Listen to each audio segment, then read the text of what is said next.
우리 시간에 합심해서 이 시간에 말씀 보도록 하겠습니다. 하나님 말씀 보도록 하겠습니다. 하나님 우리에게 주신 말씀은 민수기 9장입니다. 민수기 9장 1절부터 14절까지의 말씀입니다. 구약성경 민수기 9장 1절부터 14절까지의 말씀입니다.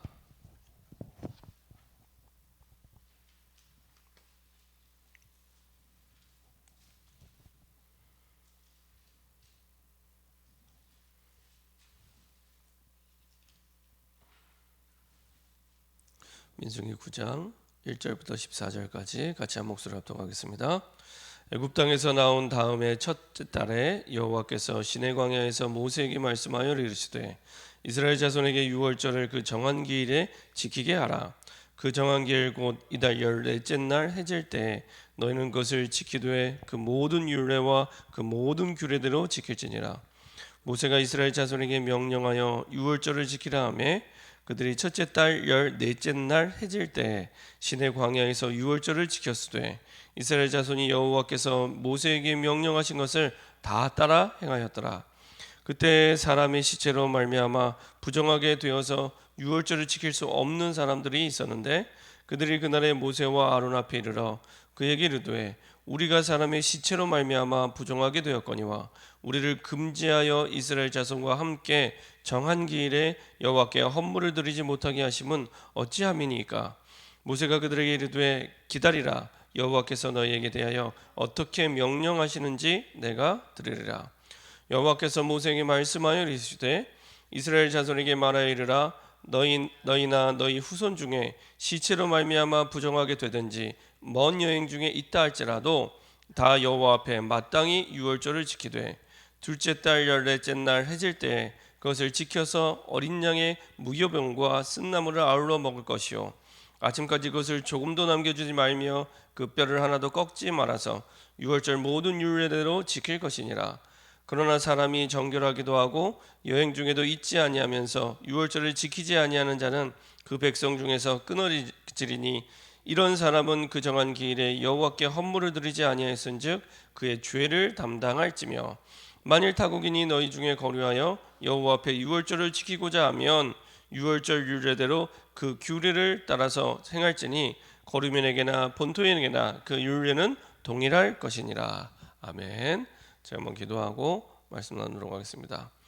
참 좋으신 하나님 감사드립니다. 우리에게 항상 출애굽 주역들에게 주셨던 그 언약대로 미리 주시고 그 언약을 실천할 수 있는 힘도 주시고 그래서 하나님 주신 말씀이 우리 삶 가운데 완전히 성취될 수 있도록 날마다 우리를 인도하시고 함께 하심을 감사드립니다.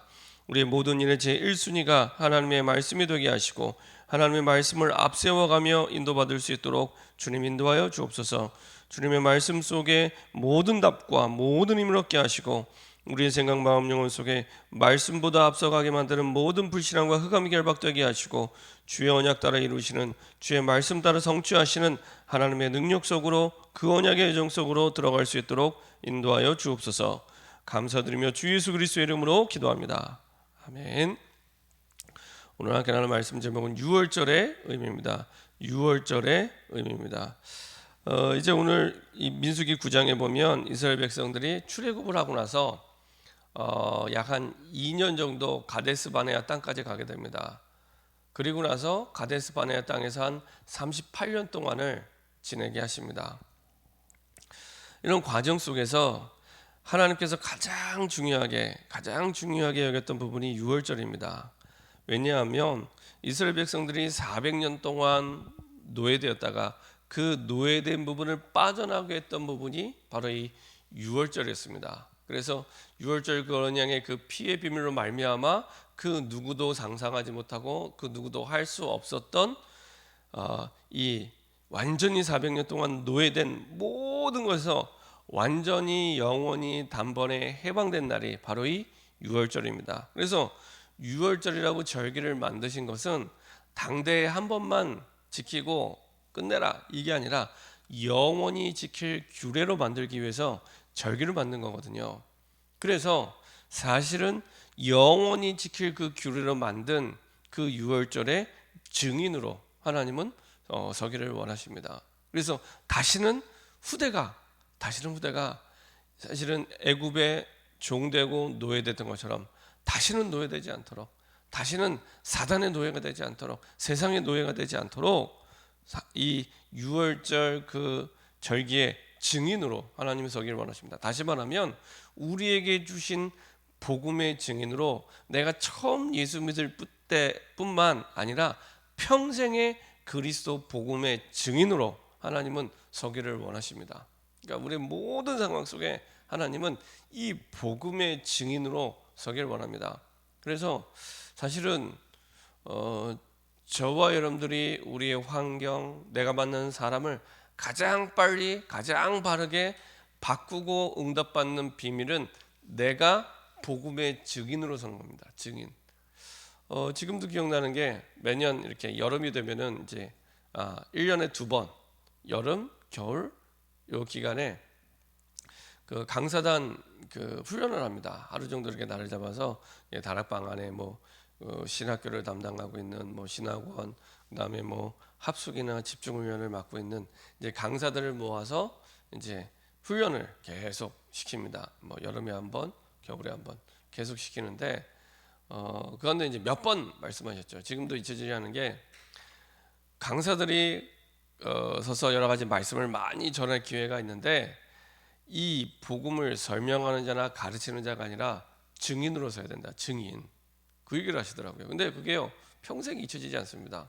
그러니까 저도 항상 뭐 어느 자리에서든지 항상 이제 말씀을 증거하고 말씀을 선포할 때 가장 중요하게 생각하는 게 증인입니다. 설명하는 사람이 아니라 가르치는 사람이 아니라 증인으로 설 때, 그리고 증인의 고백으로 전달될 때 사실은 가장 정확하게, 가장 분명하게 하나님 주신 응답이 전달이 되고, 그리고 이제 나뿐만 아니라 내가 가는 현장, 우리가 가는 현장의 영혼을 바꾸는 가장 중요한 열쇠가 거기 있습니다. 주일학교 선생님들을 교육시킬 때도 마찬가지입니다. 제일 중요한 건 증인이다. 성경을 가지고 얘기하는 사람은 세상에 많다. 근데 증인이 없다. 정말로 이 말씀이 맞다는 것, 정말로 복음이 맞다는 걸 말이 아니라 보여줄 수 있는 증인이 없다. 그래서 사람들이 안 믿는 거다. 그래서 가족들이 안 믿는 거다. 그래서 아이들이 안 믿는 거다.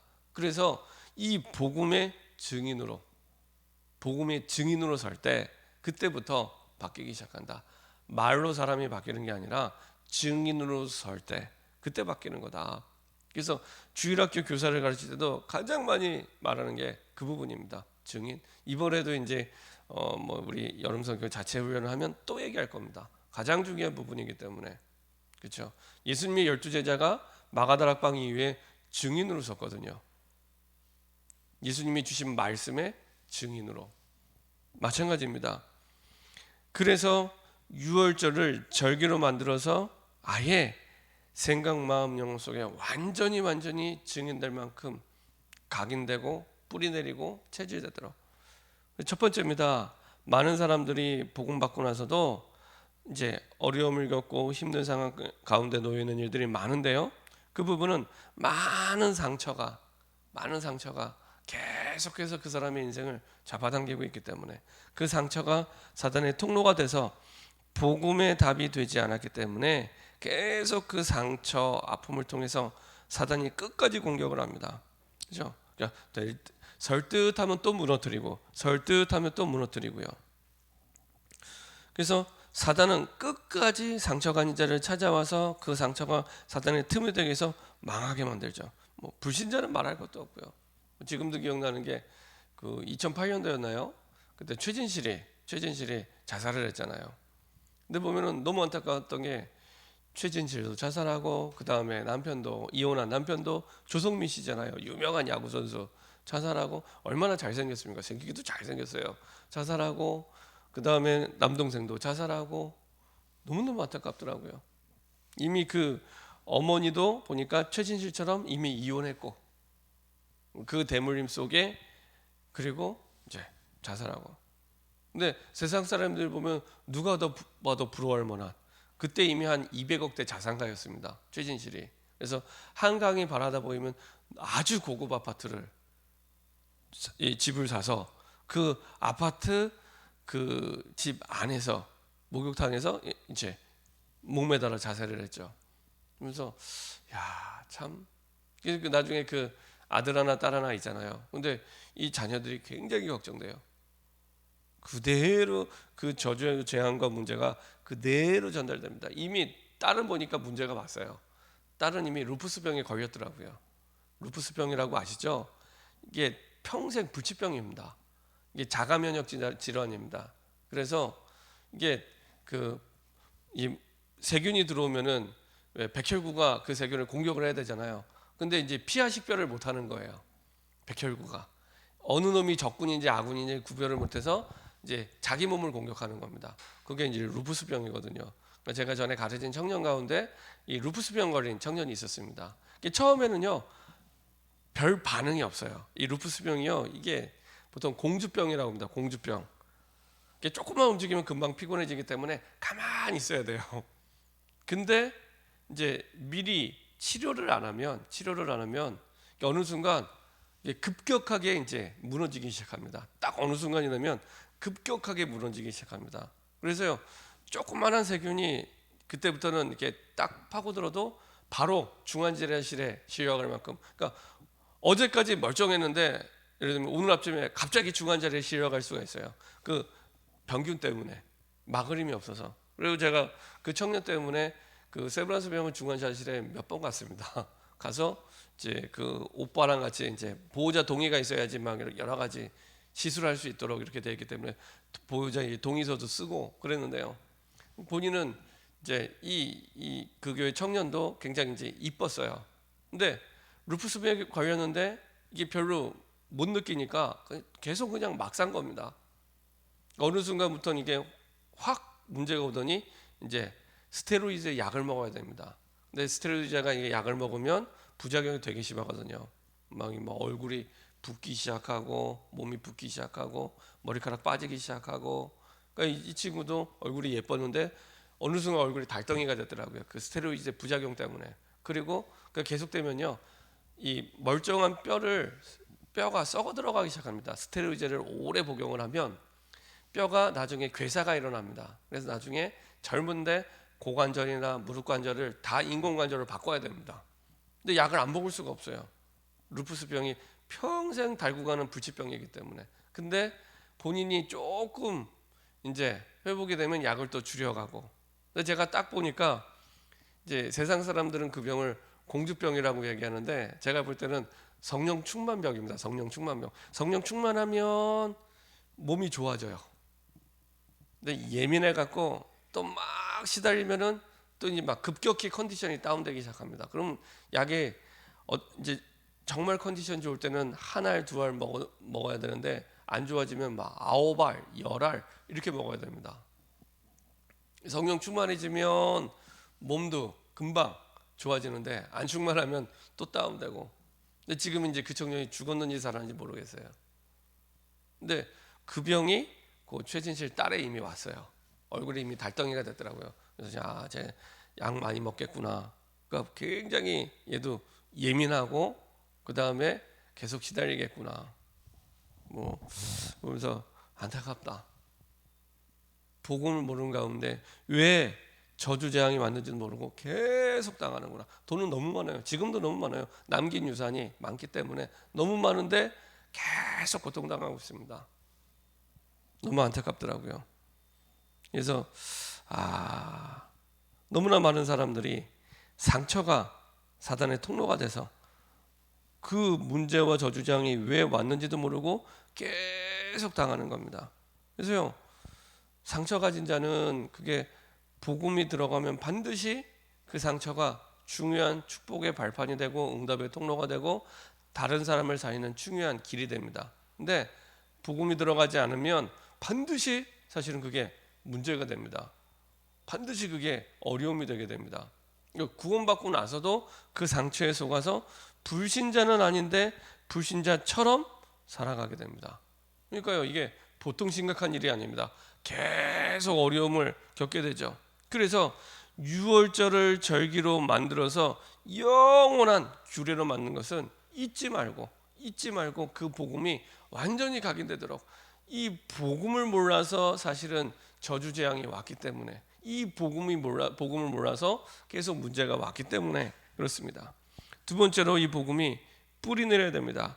뿌리 내리지 않으면 사실은 우리뿐만 아니라 우리 후대도 그대로 전달되게 됩니다. 제가 그 복음을 알고 이 여러 가지 뭐 책을 보든지 뭐 여러 가지 이제 영상을 보면은 정말 다르게 보이더라고요. 이렇게 그 지난번에 주일날 말씀드린 대로 그 아이들이 그 유럽에 있는 엄마들의 교육 방법이 바뀌고 있다고 말씀을 드리잖아요. 그 영상이 이제 1시간짜리 영상인데 이렇게 쭉 보는데, 엄마가 이제 물론 아빠도 마찬가지지만 엄마가 아이들과 많이 지내고 있는데 엄마가 건강하지 않으면 그 영적 상태가 그대로 아이에게 전달이 됩니다. 그 정서가 전달이 돼서 평생 이 아이의 정서가 되는 겁니다. 그게 만 3세 이전에 그대로 전달되는 거예요. 근데 아이와 이 애착 관계에서 정서가 충분히 안정이 되면, 그러면 이 아이도 굉장히 정서가 안정적이 되면서 사실은 이 자제력, 뭐 이렇게 절제력 이런 것도 생긴다고 하더라고요. 그 얘기를 들으면서 어떤 생각이 들었냐면, 우리가 이제 보통 이렇게 살아가면서 아이들한테 이거 하지 마, 이렇게 하면 안 돼라고 한 이것들을 이미 만 3세 이전에 충분히 애착 관계 속에서 이 아이가 정서적으로 이제 힘을 얻었다면 많은 부분에 있어서 그렇게 말하지 않아도 되는데, 그때 그 시기를 놓쳤던 부분들이 사실은 그대로 대물림이 돼서 우리의 후대에게 전달이 되는구나. 그래서 굉장히 많은 생각이 들게 하더라고요.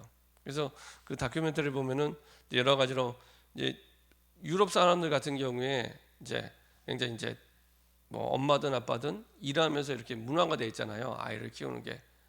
그리고 어느 정도 이제 혼자 키우는 게 문화가 돼 있는데 이제 거꾸로 하더라고요. 그래서 아빠도 이제 일을 그만두고 아이가 충분히 이제 엄마와 이제 애착 관계가 형성되도록 도와주고, 그래서 일단 엄마가 안정적이 돼야지 사실은 아이들도 안정적이 되기 때문에 아빠가 그 일을 돕고, 이렇게 보면서 참 하나님 주신 복음을 알고 나서 보니까 다르더라고요. 그래서 그대로 후대에게 전달되기 시작합니다. 그래서 저와 여러분들이 복음에 뿌리 내리면 뿌리 내릴수록 우리 후대에게 이게요 그대로 전달되게 됩니다.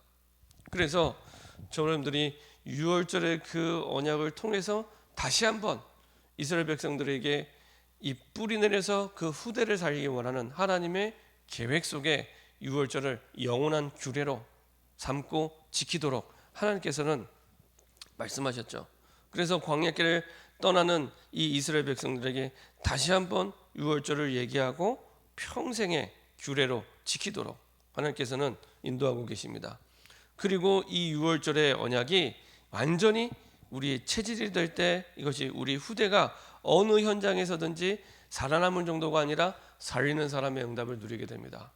그래서 하나님께서는 이스라엘 백성들을 이스라엘 백성만 살리길 원하는 것이 아니하시고 사실은 애국과 그 시대 전체를 살기 원하는 하나님의 계획을 두고 유월절의 규례를 만드신 거거든요. 유월절의 복음의 언약이 우리 후대에게 들어갈 때 상처와 아픔을 뛰어넘어서 이제는 다른 사람의 모든 상처와 아픔을 살리는 답을 가진 자로 서게 만듭니다. 그래서 여러분들이 정말로 이 복음이 체질이 돼서 우리 후대에게 전달이 될 때 우리 후대가 다른 사람을 살리는 증인으로, 그래서 우리 후대가 우리를 볼 때 복음을 듣는 게 아니라 복음을 보도록, 그렇죠? 그때 비로소 이제 우리 후대도 복음을 보면서 체질화되는 중요한 응답 속으로 들어가게 됩니다. 그래서 복음을 듣는 것이 아닌 복음을 보여줄 수 있는 증인으로 설 때 가장 빠르게 가장 바르게 하나님이 주신 응답을 누리게 됩니다. 그래서 하나님께서는 이스라엘 백성들에게 한번 애굽의 종되었던 부분에 빠져나갈 때 한 번 유월절을 정하신 것이 아니라 영원한 규례로 지키도록 하나님께서는 우리에게 말씀하셨고 이스라엘 백성에게 말씀하셨고 지키도록 인도하셨죠. 그래서 오늘 민수기 9장에 이제 광야길을 떠날 때 다시 한번 유월절의 규례에 대해서 얘기하고 말씀하면서 그것을 그대로 정확히 지키도록. 그래서 이 유월절 시기가 되면은 온 백성이 그 유월절의 규례를 지키느라고 완전히 이제 시청각 교육이 되는 거죠. 후대들이. 예를 들면은 제사를 지내는데요. 이제 유월절 그 제사를 통해서 뭐 소든지 염소든지 양이든지 잡아서 피를 뿌리고 제사를 지내잖아요. 그러면은 온 나라 백성들이 사실 소, 양, 염소 피 뿌리면서 계속 제사를 드리겠죠.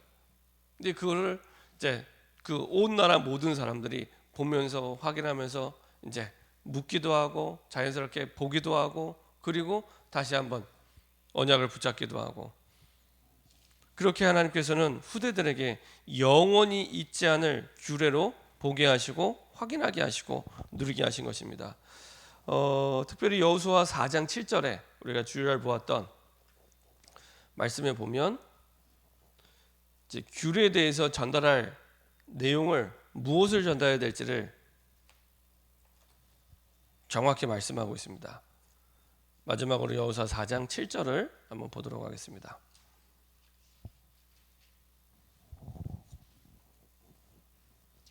여호수아 4장 7절입니다. 이제는 가나안 땅에 들어가서 하나님께서 요단강물을 건너고 나서 이제 길갈에 12개의 돌을 세우고 후대들이 이 돌들이 뭐냐고 무슨 뜻이냐고 묻거든 이렇게 대답해라 라고 말한 내용입니다. 7절에 같이 한번 합독하도록 하겠습니다. 그들에게 이르기를 요단 물이 여호와의 언약궤 앞에서 끊어졌나니 곧 언약궤가 요단을 건널 때에 요단 물이 끊어졌으므로 이 돌들이 이스라엘 자손에게 영원히 기념이 되리라 하라 하니라. 여기서 보면 주님 말씀드린 대로 언약궤 앞에서 요단 강물이 끊어졌고요. 그래서 언약궤를 맨 제사장의 발이 강물 앞에 있을 때는 멀쩡했는데 강 속에 발을 담갔을 때 진짜 믿고 들어갔을 때 딱 그 요단 강물이 갈라지게 됩니다. 그리고 더 중요한 건 이스라엘 백성들이 요단강을 건넜는데 이스라엘 백성들이 건넜다라고 표현하지 않고 언약궤가 요단을 건널 때라고 표현되어 있습니다. 언약궤가 요단을 건널 때. 다시 말하면 이스라엘 백성이 요단강을 건넌 그 사건이 전달되면 안 되고요. 그게 응답이 아니라 언약궤를 앞세워 갔더니 그 요단강을 건넜더라. 그래서 앞세워 간 그 언약궤, 다시 말하면 그 언약이 전달이 될 때 우리 후대에게 영원한 응답이 되는 겁니다. 언약궤를 앞세워 갈 때 여리고가 무너지고요. 언약궤 그 말씀을 붙잡고 갈 때 해와 달도 멈추는 기적을 맛보게 됩니다. 그러니까 사건이나 문제나 환경이 바뀌어도 하나님이 주신 언약궤를 앞세워 갈 때, 언약을 붙잡고 갈 때 사실은 어떤 문제가 와도 괜찮다는 겁니다. 이 언약의 정신이 유월절에도 마찬가지입니다. 유월절에 주신 그 언약이 아이들이 물어보겠죠. 왜 유월절을 지켜요? 아빠, 엄마한테 물어볼 때에 유월절에 그 언약이 후대에게 전달이 될 때 사실은 세상에 노예되지 않고 문제와 사건에 노예되지 않고 거기에 상처받지 않고 뛰어넘는 그래서 또 다른 사람을 살리는 증인으로 서게 되죠. 혹이나 상처를 받았다 할지라도 다시 회복해서 다른 사람을 살리는 회복한 정도가 아니라 다른 사람을 살리는 증인으로 서게 되죠.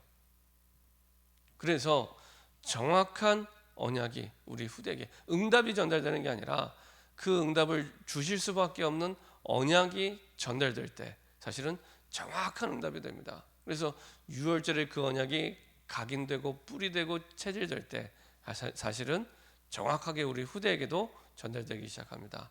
그래서 복음의 언약이 참 선지자 되신 그리스도, 참 제사장 되신 그리스도, 참 왕 되신 그리스도의 그 복음의 언약이 우리 후대에게 증인의 고백으로 전달되는 저와 여러분 되기를 소원합니다. 합심해서 한번 기도하겠습니다.